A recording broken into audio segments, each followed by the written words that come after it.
Assalamu alaikum hürmetli abunəçilər. Bir günə tuta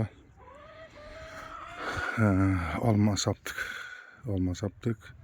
Bir yakından nak saptık. Naşavatı. Hani şimdi dostlar. Tuttan bir net gördükten. O dedi. Faydalanıp görecekmiz. Kanday rezultat veredik.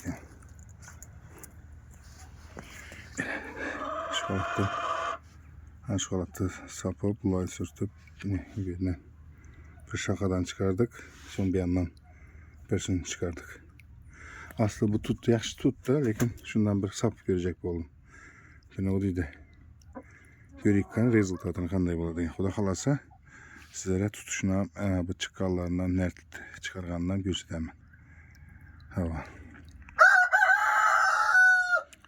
Hala şimdi.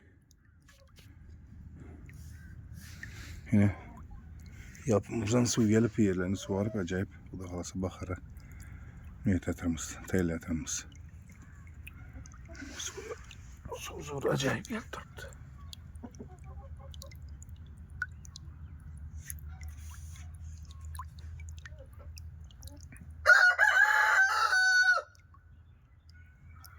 Kışlaqdan şöyle yaxşı. Horazlar hıçqırıb. Bugün hava zor.